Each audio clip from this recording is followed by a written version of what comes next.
Intro music. Come on in. A star for the ages for Tony Gwynn, number 3,000. They have acquired Eric Johnson and Fernando Tatis Jr. from the White Sox in exchange for James Shield. Welcome to Slam Diego! My name is Joey, My name is James. and this is the Brothers Padre. And ladies and gentlemen, on this recap episode of week July 22nd, thank you for joining us. And it was Our feelings make it feel like it's an 0-6 week. it really does. It was a bad week. We started the series going into Miami, which, can I just say, the ugliest ballpark in all of baseball built in the last 20 years. It's where that Florida has two of the ugliest, right? I think the Trop and that are both pretty ugly. Yeah. The cruise ship in the outfield, it's just, it is so, but again, it is so Miami, right? Yeah. Yep, but, they went there and then they came back home for a 2-day sprint. Yep. Had a little bit in versus Oakland Athletics. James, should we just jump into the games? Yes, because the first one's exciting. It's the recap episode. We do not go over any topics. We recap the past week of the week of Padres baseball. And the first one we recap on Thursday, July 22nd. The San Diego Padres are welcomed in by the fish, the ferocious fish, the Miami Marlins. And the San Diego Padres say, nay, we're literally humans and you're fish. We beat you. Padres win 3-2 on 7 hits and no errors. The Marlins had 2 runs on 4 hits upon 1 error on the back of a very nice Blake Snell start, James. Very nice, very efficient. And Tatis Jr. became the quickest man in as many games, shortest games to reach 50 stolen bases and 50 home runs. Yes, in baseball history. So well done. Yay! We don't give him enough credit on this podcast. No. People say that. All the comments are like, man, do you guys even talk about Tatis? It's like, do you even know he's on your team? Sometimes you forget about him. I know. Yeah. Yeah, this game, it's odd. We came from the week before. We had scored 40 runs, the Nationals, and the Braves series felt weird and awkward, but we didn't really have a great offense. I just thought for sure that this would be an explosive offensive game. It wasn't. Not one bit. Played small ball, got the walk, got the steals, sacrificed RBIs, and we left a lot of people on scoring position, which always something you bring up. If you lose, when you win, you don't really bring it up. But being 2 for 13 and running to scoring position is not great, and but we still won. And our fellow Palomar College brethren did what he did best this game. He was brought into situation, and he just got 1 pitch, 1 out. And that was his day. Good day at the office. You would expect nothing less from a Palomar College graduate. We'll talk about a little bit later on that Tim Hill needs weird situations. When he's just given a cold inning, he's not as good. He needs the chaos. extra. Yeah, he needs the extra oomph. Yeah. Because he'll create it, and then he'll get people out. Any more comments before we move on to game 2, James? I guess we should talk about Austin Adams, I guess, right? Austin Adams, when he is on point, he is the most unhittable pitcher. Yeah, in baseball. His slider is very similar to a knuckleball, the way it moves and darts around. But when he does not have his release point, he hits poor Marlins in the back of the head and cuts their skulls open. Yeah, it's pretty gross. Not as gross as you're describing it, but did cut his back of his head open, and he there was blood. And he is on concussion protocol for a week. Because what happened is Adams throws a slider, and he missed the release point, and the John Birdie, like rightfully so, ducks. But the problem when he ducks, his helmet fell forward and the ball hit him in the back without any helmet contact. Yeah. And there was lots of blood, Yeah. like a Tarantino film. It wasn't that. Now you're just lying. Now it's just lying. Birdie walked up and of his own accord, and he was fine. He'll be fine. But I think Adams definitely was shook by it. He allowed 2 runs, and the rest of the series he was not very good. And even for every relief outing he's had since then, he's definitely shook by. Yep. Done with game 1. The San Diego Padres come into town to face the Miami Marlins, James. Do you know they used to have a fish tank behind home plate? I did know that, yeah. And they're like, that's real stupid. Why did we do that? They got rid of it because that's actually, you should never have a fish tank behind a place that people throw 100-mile-an-hour balls at. I don't know. Who am I to say, though? The fish therapy bills were ginormous. You know what? There's still, in the major leagues, there are still fish that can be hit by baseballs. You know that? Okay, no. Also, a Florida team has a Tampa Bay Ray tank in right center field. It's open. You can technically hit baseballs into a tank and hit Rays. All I'm trying to say is, Florida people, you hate fish, and it's kind of weird. But I thought they were rays of sunshine now. No. The fish are still Yeah, there? they're still there, yeah. Oh, okay. Yeah.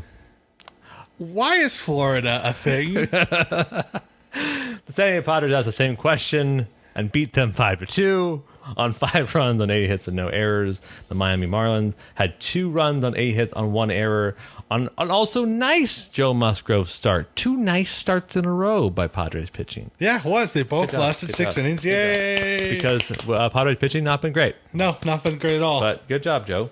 6 innings pitched, 6 hits, 2 earned runs, 4 strikeouts. Nice. It was nice. Yep, and yep. Yeah. It was just a solid game. Everyone did their jobs correctly. Yep. Cronenworth proved himself one more time, an ass to the team. I don't know what to say about it. The problem is, it's hard to remember the positives and even reading the recaps of the positives because I don't have the next game and the game after that. And it's just, let's just rip the Band-Aid off, Joe. James, we won this game. We won this game. I'm going to give Cronenworth some love. He's a real good baseball player. Cronenworth, Machado, not Machado. Who would be at that time? Was that Pham or is that who would be at the 5th of that game? I can look it up. I have that information. It was Myers. Myers up to bat. Machado's on 2nd and Cronenworth's on 3rd. Marlins are playing in to no runs defense, basically, which means all the defense is on the grass in the infield to try to protect any runs from scoring. Myers chops the ball, and the first baseman has to veer to his right. So he's not a clean play, but he still fields it. Cronenworth then decides, hey, I'm fast, and I'm an aggressive player. I'm going to force them to make a perfect play. It's a ballsy play, and you can definitely be screwed by it. However, if they don't make it right and the guy rushes it, he throws it wildly, which is what happened, and then 2 runs scored. Machado and Cronenworth both scored. Myers ends up on 2nd. That's a great baseball play from a great baseball mind. Yeah, I think Cronenworth is awesome. I think everyone that says they wants to trade him, you're not my friend.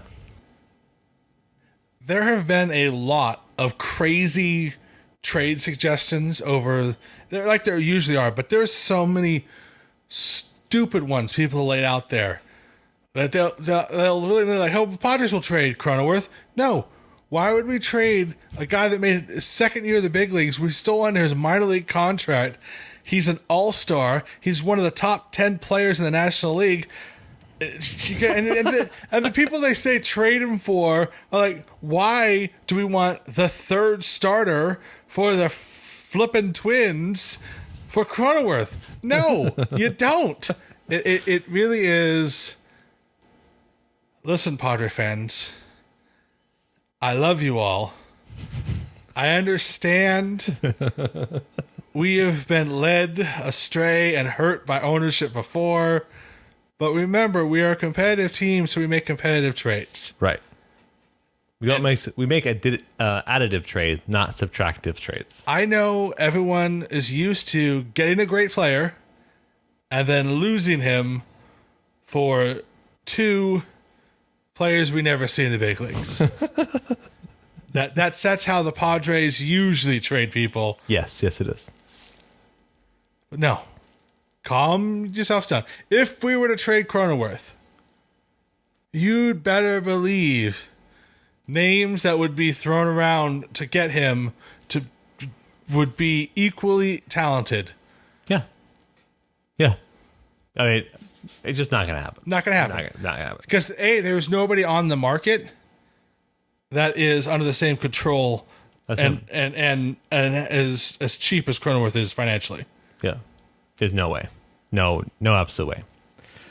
Yeah, so that was great. And Tommy Pham also had a home run this game. So it was good. It was a good Padres win, Yes, it was. as I said. So now let us go to the third game of the 4-game series. And I will caveat that we discussed part of this game in the previous episode, where we kind of talked a lot about Doug Eddings. We call it the Doug Eddings game in the title of the podcast. So some of you already know what's going to happen in this game, but we'll talk about everything around it, and we'll talk again about the plays that led up to it. The plus of this game Yeah. is... Let me tell the score first. Oh, yeah, You fine. jumped the gun. Okay. James, the Miami Marlins welcome us into their weird dome. You used to have a home run. Are you familiar with the home run structure that you used to have? Yes. So it was a, what's the right word? Like a very Miami-looking colored, lots of bright colors, animated statue that kind of looked like a puppet statue. You know, when you're a kid, you make cardboard puppets and you're like hit behind the couch. You're like, oh, look at this. And you're like, No, because I wasn't born in the 18th century. let's just say we were. My parents loved me and bought me an Atari and Nintendos. It's a very weird structure that animates, and like these like flat looking Marlins just go back and forth. Thankfully, they were like, this does not belong in the outfield, and they moved it outside. So that same team beats us 3-2. Yeah. On 3 runs on 8 hits and no errors, and the Padres had 2 runs on 4 hits on 1 error. James, upon a back of a fine appearance by Ryan Weathers, and a very, very good start by the Marlins pitcher Garrett. Good start might be aided a little bit by an umpire, but it was a good start regardless. Before we get into otherwise known as Eddings, Yeah. there's one great thing that happened this game. I know we don't talk about him a lot. We just mentioned it. But Fernando Tatis Jr. stole a base, and he joined the 30-20 club. 30 home runs, 20 stolen bases, the 4th Padre in history to do this. And again, I think, we need to start calling his talent out more, Joe. I know. We rarely talk about him. I know. And then... Hang on. There's 2 cool things. Okay, fine. Ryan Weathers hit a 421-foot home run. Oh, that's right. I forgot. Our son hit a home run. Ryan Weathers, a pitcher, squares a ball real nice. Dead center home run for his first career home run. And you could definitely tell he was excited about it. He was to wear the swag chain. It was awesome. It was very cool. It was a cool moment. And clearly those 2 great moments pissed off the home plate umpire Doug Eddings, because I don't know, maybe he hates San Diegans. He's without joy. Only thing I can think of. Yeah. He's a joyless person. And then he called the worst game ever and lost us the game. There's no way around it. Yeah, just a quick recap. We talked about a lot in the last episode, but Doug Eddings called 17 bad balls and strikes. 15 of them went against the Padres. He 5 strikeouts that were on balls. So 5 times the bats were taken away from Padres hitters, who are a very, very patient group who literally practice. Like, they practice trying to understand the strike zone. Like, a big point of pride with them is Ha-Seong Kim, Pham, Myers, Tatis. Like, all those guys get struck out on non strikes, and not even close strikes. Yeah. They weren't like, oh, that could go either way. No, they were at least 1 or 2 ball widths off the zone. Myers was given 5 balls and was struck out. Yeah. Never swung the bat. Yeah, he didn't swing a single ball because They're balls. Because they were all clearly balls. It was rough, and it got so bad that the MLB at that Don and Mudd gave Doug Eddings the player of the game Because he won the game for the Marlins. He clearly is a Fish fan. That's a band, right? I didn't just make fun of a musical group. They're just called Fish. Oh. Are you saying they're a Fish fan? I don't know. Fish, but let's forget the spelled with metaphor. a PH. PHISH. Let's forget the metaphor. They're a jam The band. man is a dummy person. He does not deserve his job. He needs to quit MLB and start working the late night shift at a Chevron. Guess what, James? Nothing's going to come of it. Isn't that cool? Padres said, and, they got a lodge a complaint in MLB. MLB's going to be like, well, the umpire union is pretty strong. Sorry. It was rough game, but that's okay. We'll get him tomorrow, as the old saying goes. Yeah, that's what will happen. We have our ace, James. You Darvish on the mound. Surely we'll get him the next day. San Diego Padres coming to the 305, James. Are you familiar why it's called the 305? No. That's just the area code of Miami. But everyone calls it the 305 because of it. It's like calling San Diego 858, 619. Even though there's 2 other area codes in. Yeah, but it's a cool one. Miami's 305 is a cool one. So we come into the 305, and Is that why there are 305 on hats? yeah. Oh. Is that why Manny wears 305 chains? Yeah. Oh. Okay. Okay.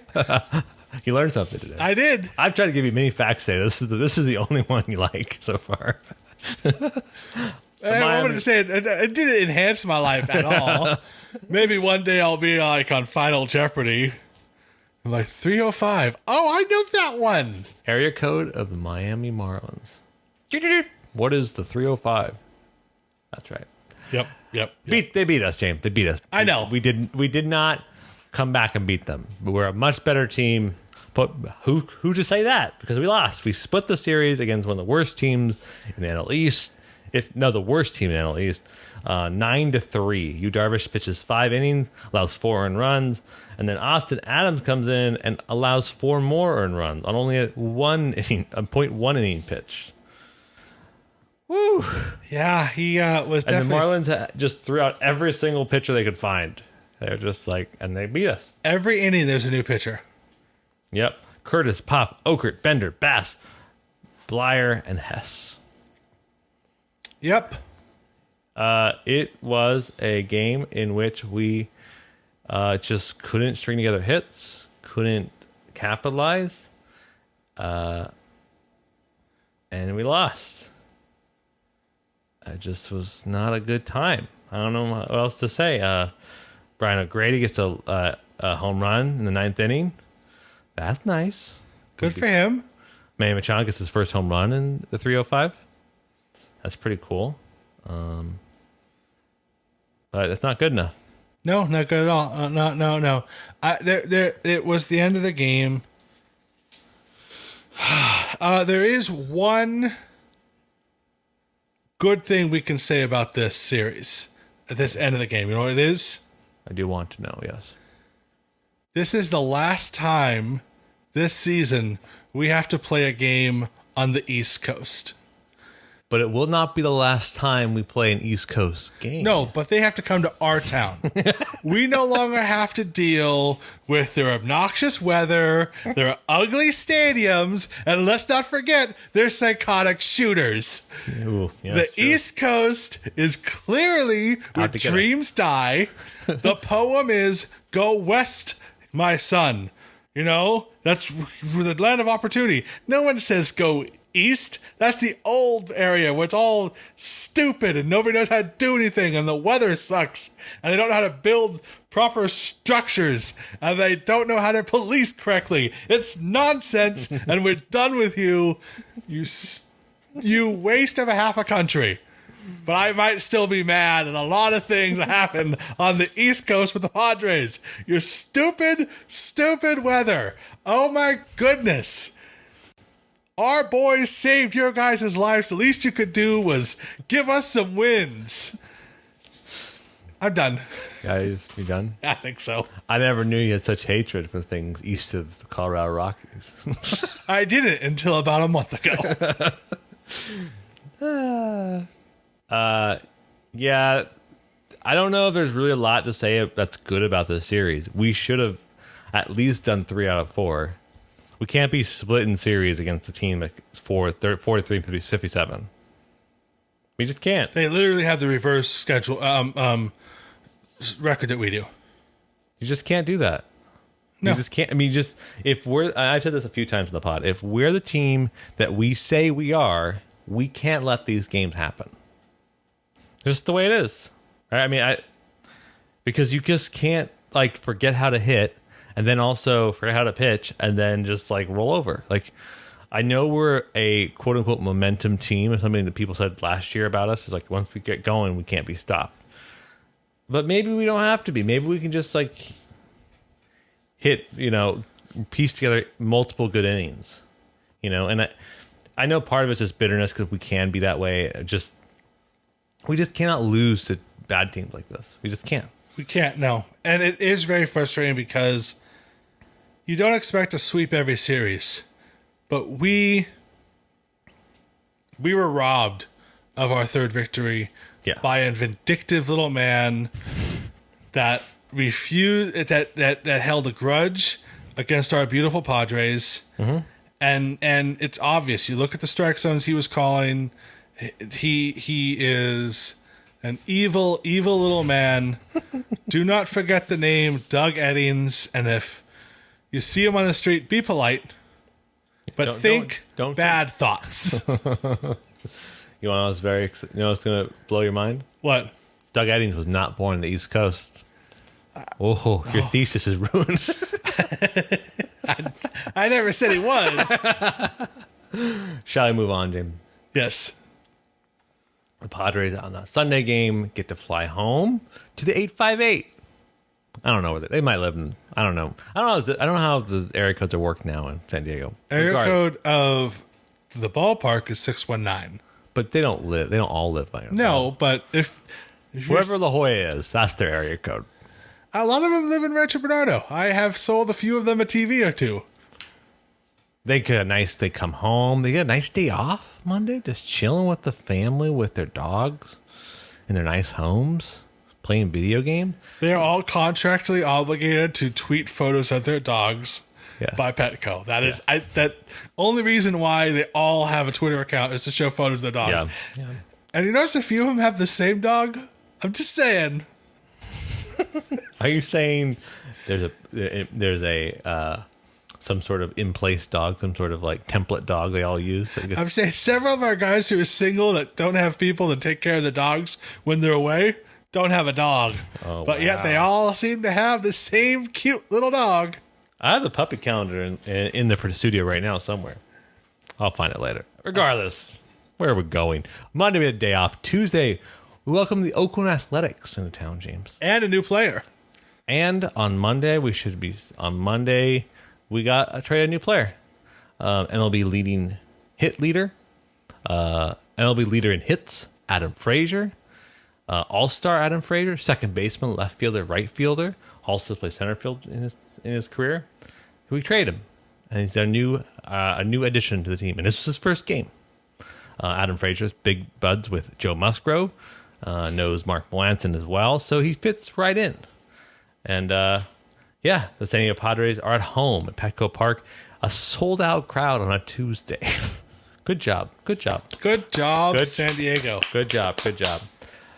Tuesday, July 27th, the San Diego Padres welcome in the Oakland Athletes. Like, isn't it weird calling them the Athletics? Like, why don't you just call them the Athletes? You're just saying, like, Oakland, they're really into athletics. That's what it is. Oakland Athletics is a sentence. If I wish we had a camera on your face right now, because it's you are so offended by that tidbit. No, I'm just thinking. I have two other brothers. I could have done this podcast with one of them. Sure, you could have. But you're stuck with me, buddy. We're true. 42 episodes in. Sorry, dude.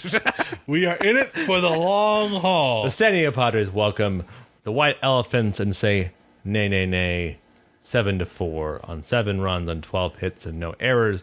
The Oakland Athletics have 4 runs on 11 hits on no errors. On a back of a good Chris Paddock start? An okay Chris Paddock start. Technically a quality start by Major League metrics. 6 innings pitched and 3 or less earned runs. Got 9 hits, but it's still a quality start. Okay, fine. And it was the first time in his career he ever pitched more than 100 pitches. You know, he almost had a no-hitter in Miami in 2019. He was very good in 2019. I don't know if you remember. He was phenomenal in 2019. He's not so great this year, but no. He had a good start. San Diego Padres were down bad, James. You remember when we were down bad? Top of the third, and they're just like, oh, they got 3 on us. Yep. And then we text each other like, I just hope this is the only bad ending from Paddock, because you and I still have issues. I think we might have to go to therapy about it. Because we're like, this will be the bad ending. Oh, not the 3-run inning. Is the 4-run inning the bad inning? Is the 2-run inning the bad? Which one's the bad inning? So we still think about that game often. The 15-2 game we went to, 15-5 game. We were there and it was painful, but we were like, this is good. We were already texting this. We're dooming and glooming. This is awful. The Padres are the worst. We never said the Padres are the worst. No, we never said that. But we thought it. I don't know. I don't know why I bring him up. People are gonna feel like we're just bringing him up because of whatever reason. But Fernando Tatis Jr., I know, some guy. It's obnoxious how mediocre he is. Hits one of the greatest home runs in Petco history. Not necessarily because of like it's the nature of it and what it meant for the game, but how beautiful it was. It was a beautiful home run. It almost hit the big board. Tatis is convinced it's that Statcast is lying. He says it's at least 480 feet. I agree. So second deck right below the video board. Like, baseballs don't land up there. Only home run derby baseballs have. Like, Giancarlo Stanton during the home run derby hit balls up there. That's it. And, dude, it was awesome. So he gets a 2-run shot top of the third. And we're looking good. Like, it's feeling good. Adam Frazier got a nice little infield hit beforehand to be on base. And we're like, okay, now Paddock comes up, and then Paddock shuts him down for 2 more innings. And bottom of the 5th comes in, and man, this is what makes this team special. Because you have that kind of inning where we draw out at bats, we draw walks, we make the pitchers work, and we keep passing the baton. We load the bases. Jake Cronenworth gets a single, 2-run score. There's a first and third. Adam Frazier also got hit this inning, and Manny just hits a bomb to right field. And that's the kind of inning that like the Padres have to do every game. Like, we can't just conjure it up when we want to. Like, we have to always think about it like constant pressure. Build those innings. Every inning is important to build pressure. Right. It was. Many people said this felt like this team was built to have these kind of wins. Right. I know it's unfair. I know it's crazy to say that because, yeah, anyone's going to win if your star player has a 2-run homer and your other star player has a 3-run homer. I get I understand. But that's how we design. The team is designed to get on base and get big hits. That's their strategy, and we have to keep with it. I agree. Because it certainly isn't going to be 9-inning pitch of no-hit baseball. Right? We don't have a DeGrom that can just shut people down for 8-9 innings. We do not know. I thought it was cool quote from Paddock. Paddock petitioned to go out in the 6th inning, and he allowed 2 people on, and then Larry Rothschild walked out. And people normally say he's very encouraging and kind of like, hey, fix your mechanics here and here. I guess that was not the conversation. I guess Larry, quoting to Paddock, Larry came out there and let me have it a little bit. He just reminded me that I begged and wanted this opportunity to show I could go more than 100 pitches and to stay out there and get a quality start. And that they finally trusted me and let me go after 6. After that, I was pretty fired up. He struck out Chapman with 3 straight fastballs and the inning on a fly ball out. I don't know if that's a remarkably different attitude than that's probably the attitude he probably needs to have more often. It's like, listen, you say you're one of the best pitchers in baseball. That's the attitude you want to have. And you want to be one of the best pitchers in baseball. Then we're gonna hold you to that. If you proclaim it, we're going to hold you to it. Right. He won. What more can you say? I love it. Yeah. Winning's way better than losing, James. Way, way better than losing. I know that's a hot take, but that's my take, and I'll stick with it. Shall I go? This game 6, James. Yeah. Oakland Athletics, as I mentioned earlier, they have a white elephant as their mascot. And there's a story. Mark Grant talked about it. I forgot it. But it involves Connie Mack, and that guy's funny. One of the most decorated managers in all baseball history. Also managed a football team. Isn't that funny? They're like, hey, you manage a baseball team, manage a football team too. It was also before anyone knew anything about sports, so like, you look like you know what to do. Manage these guys running into each other. You know how the ball and the stick. Have these guys with the helmets and the pads. Back in the day, they didn't have helmets and pads. Yeah, I did. Head trauma, what's that? Oakland Athletics beat us pretty badly, James. It's 10-4, 10 runs on 11 hits and no errors. And San Diego Padres had 4 runs on 8 hits on 2 errors. On the back of a very bad Blake Snell start. Extremely bad Blake Snell start. This is the worst start of the week. We don't give out awards in this show, but if we did, and if we had an award called the worst start of the week, it would go to Blake Snell. Yes, it would. After a good start in Miami, faces a good lineup in Athletics, and just 4 innings pitched, 7 hits, 7 earned runs. 1 strikeout. Not good. And before you all come after me, there was a questionable strike 3 check swing call that happened before Matt Chapman hit a 3-run homer. And that would have ended the inning. Yes. That would have been, instead of 7, you'd given up 4. That does make a remarkable difference. However, later in the next inning, Craig Cronenworth literally swings at the ball. They're like, he didn't swing. So umpires are blind. So it was very even. It doesn't really matter because he can't just be giving cookie fastballs to people like Matt Chapman. He also can't be walking that many people. Yeah. It seemed like he couldn't find the strike zone, and whenever he could find the strike zone, he threw a softball up there. Just this little batting practice pitch. It was really bad. He's another guy that just, he talks about when he goes well, he has to pump himself up and get angry. What's it going to take for them to be that every start? What's it going to take for Snell and Paddock to be angry or to have that super competitive edge? It's not. It's just rough to watch. We asked them to have that kind of competitive edge. Again, I'm not a professional athlete, but once every 5 days, you have to get angry. Yeah. I'm angry 5 times a day. So that means you can make 20 starts? Probably. I think this. Blake Snell's had a 9 ERA on the road and a 1 point something ERA at home. This game, he allowed 7 runs total in Petco Park before this game, and they allowed 7 runs today. Today being, we record this right after the game. It's one of those things where, like, his pitching, when he nails his pitches, it's good. The problem is he just kind of like, it feels like he gives up on some of his pitches, and he's like, I can't. He just like, I can't throw that. I can't throw that. I can't throw that. So I'm just gonna throw this. And a certain part where it's just like, why?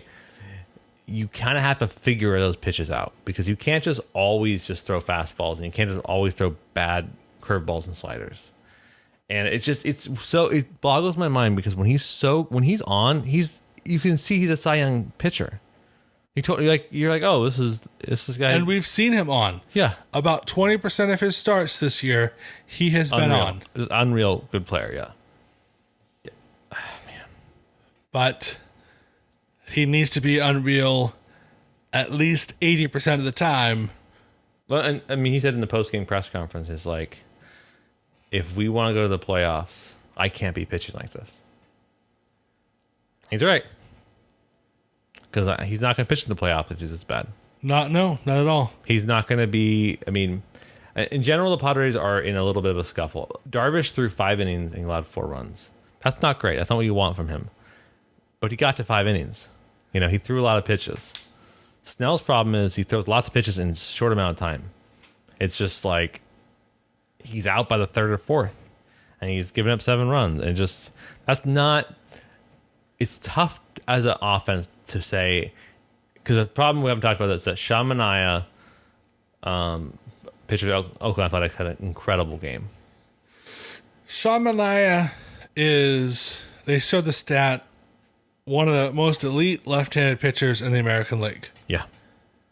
And he's also one of those pitchers. The reason why you don't know his name as well as other left-handed pitchers is because he's one of those guys that up until this year, every time he pitched, his offense just forgot how to hit, and he never won any games. He pitched a no-hitter against the 2018 Red Sox, the ones that won the World Series. Yeah. He no-hit them, and he had a perfect game through 4 innings against us. He had a no-hitter for 6 innings. Yeah. He was on. So this is the problem that the way I. The one hurdle the Padres have to get over is that we get dominated by really good pitchers. And the thing is, we are very good at judging what a strike zone is and is not. But when we have a guy who challenges in the strike zone with dominating stuff, we can't hit him. Probably the reason why we also brought Adam Frazier over. Yeah. Because the guy loves swinging at pitches. He really does. He loves swinging at anything. And he's in the zone, and he wants to make contact and wants to get a hit. Where sometimes a lot of Padres hitters are really pensive. They'll just take more strikes than they probably should. Which goes exactly what your point is trying to say. Just like in the zone, they'll auto take strike 1. The guy will challenge him again in the zone, and like, I guess I'm down 0-2, and I got to figure it out. And it is true that Sean and I didn't have a 2-0 count to the 5th inning. Incredible! Like, it was a legit good start by like he was a dominant pitcher, and if the Athletics again, he's their ace, and if he had more offensive numbers around him, he'd probably be recognized more as such. It's just discouraging to see somebody who pounds inside the strike zone, and all of a sudden the guys don't know how to hit when they can't work a walk. Yeah. Also, the other thing is, I think only 2 of our guys ever faced him before. Yeah, I don't know many times. I don't think we've seen him. I can't remember seeing him pitch before against us. They were showing the stats. I'm sure Manny's seen him. No, apparently Manny hadn't. I think that's what I saw. But nobody, or Manny might be the only one who has seen him, but nobody else has seen him. And usually when a pitcher and a hitter see each other, the advantage goes to the pitcher. Right. But that's still no excuse. We're trying to make a World Series run here. It turned into a very ugly game. In the seventh inning, we had two awful errors. Tatis throwing error, which is something we've talked about before. Pulls Cronenworth off the bag. And there was this weird swinging bunt play where Sean Murphy swings and squibs it down the line. The Bill Chrismet charges it, but the ball is like bouncing on the foul, right alongside the foul ground. The Bill Chrismet decides I'm going to field it, but he fields it right behind the runner, and Cronenworth doesn't have a clear line of sight between Chrismet. Chrismet just throws the ball, and Cronenworth didn't even see the ball. Like I really watched it. It's a perfect way of like throwing a ball alongside a runner while the runner's running at almost the exact same speed of the ball. So Cronenworth like only saw the ball when it just passed him. And the problem was Cronenworth thought the runner should be run out because he was not running in the baseline. Yeah. Which, if any of you are listening have ever noticed down the first base line, Yeah. about halfway between first base and home base, there's a second line and there's a little lane. The rule book states if you're running down the first base line, you have to be running in between those two lines Yep. because you do not interfere with the throw, especially if it's an infield ground or a bunt. The problem is, for whatever reason, it's not challengeable play. Also, umpires never call it unless you're Trey Turner unless you're Trey Turner. in the World Series. Again, yeah, exactly.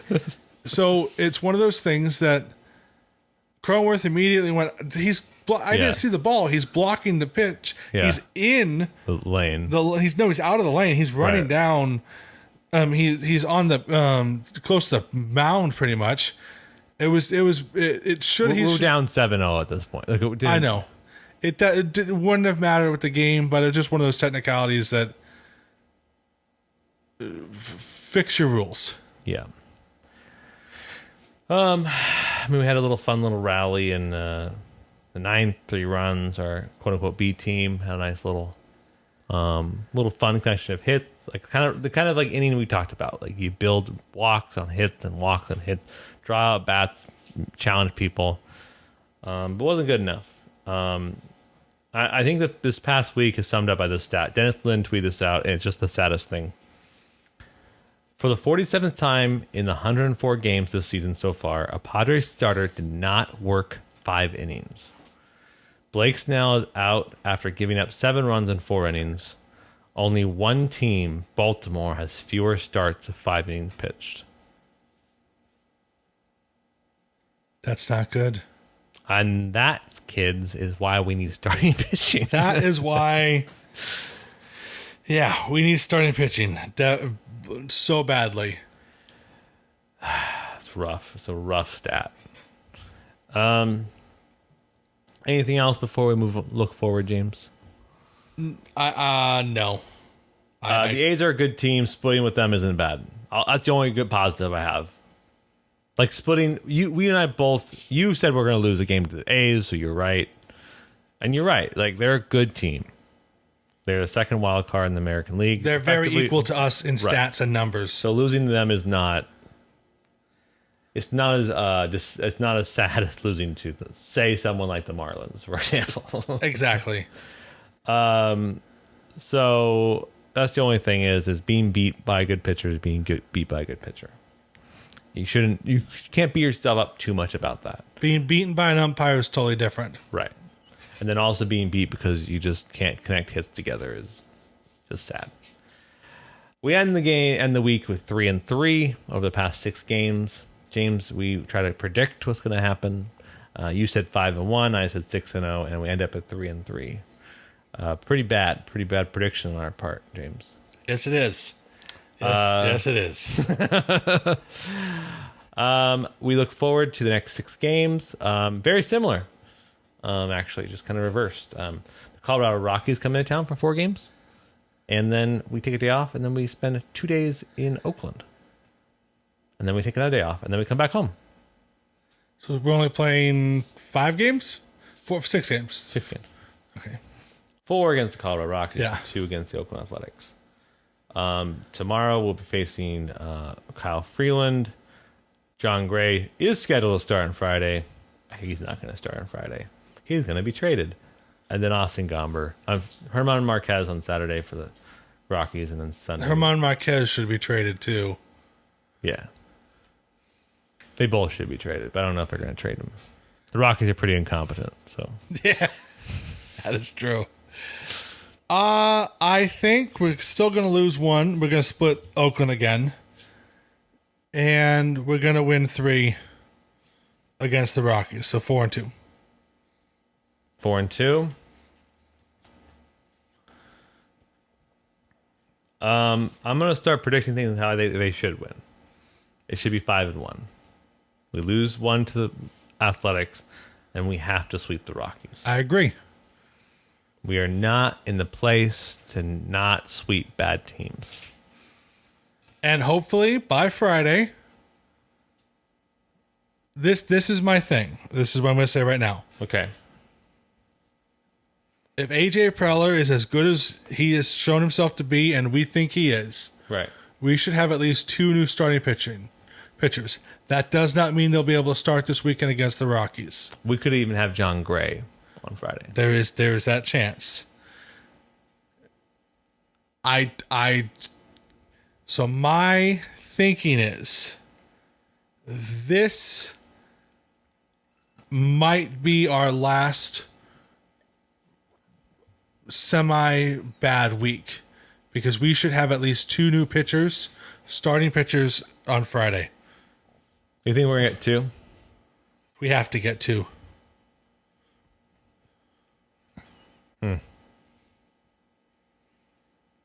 Yeah. I'm not saying you're wrong.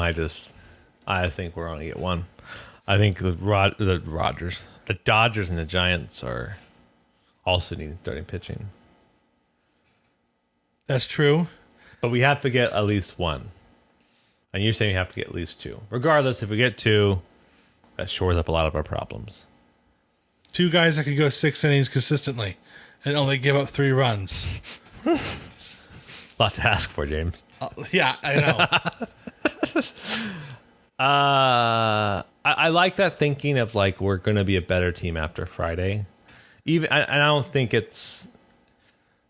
I think the like eternal optimist says, "Oh, we're gonna have 2 more All-Stars on Friday." That's a possibility, but it doesn't mean it's gonna happen. And I don't, especially what happened with Gallo today. Like, there's always gonna be teams that are gonna wildly overpay, and the Padres are in no position to wildly overpay. No, not at all. So we could very well see a Gray, maybe a Pineda come over on not crazy deals, right? Trades rather, and we have 2 number 3s that are more consistent than the ones we have, or Maeda and a Gray. And if we somehow also do a first baseman trade to shore up that spot, we're going to be a better team on Friday. I think we're going to be a better team on Friday. Friday being trade deadline. I don't know, man. We just can't.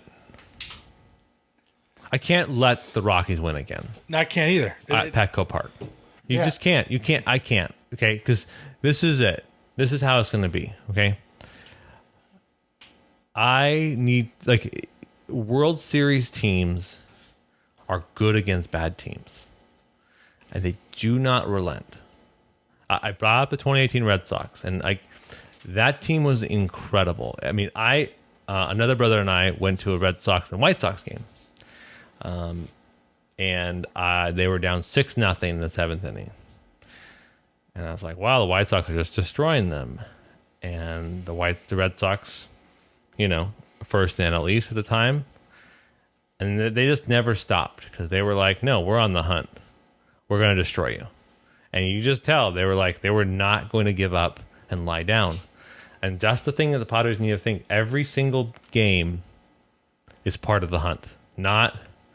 There isn't just tough games in September Every game is meant to be won now. We're in the last 60-game stretch. Yeah. Every game is critical.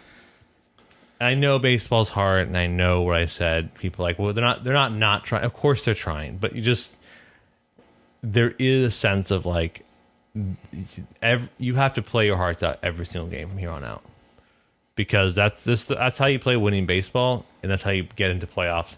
And honestly, like, I would like to attempt to get to NL West. I because a 1-game wild card is the most chaotic thing imaginable. Because you're gonna throw Darvish out there, but Darvish has had bad starts, you know? It's also un-American. What? Wild cards? 1-game wild cards. I was going to say Darvish. Like, whoa, okay. No. Okay. 1-game wild cards are un-American.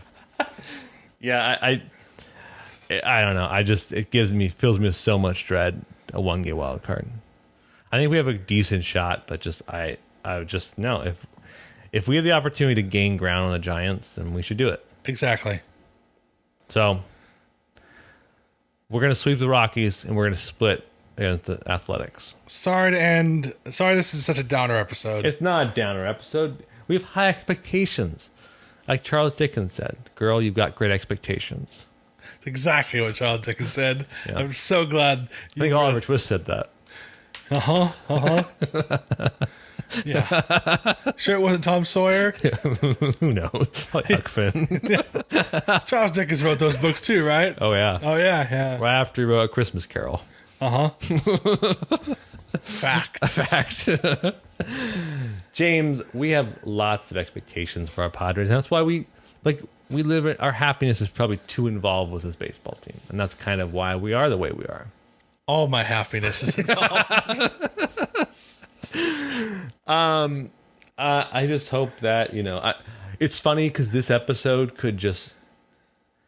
we're also in this weird place where like we could be crazy filled with excitement. A trade could go down and we're just like, oh my gosh, this is going to change the world. We're filled down now, but if a trade happens right now, like we'll flip in a second. Like if Max Scherzer becomes a Padre, next 5 minutes, we're going to freak out. we will do an emergency podcast to talk about that. I'm just looking now. Nope. No Scherzer to the Padres. So, but James, we're on Spotify. We're on YouTube. We're on Apple Podcasts. We're on lots of different podcast platforms. The Brothers Padre. Remember to follow us on Twitter at Brothers Padre. Thanks for your continued listenership. And until next week, go Padres. Go Padres. And there it is! Oh, doctor! You can hang a star on that, baby! I never knew you had such hatred for things east of the Colorado Rockies. I didn't until about a month ago.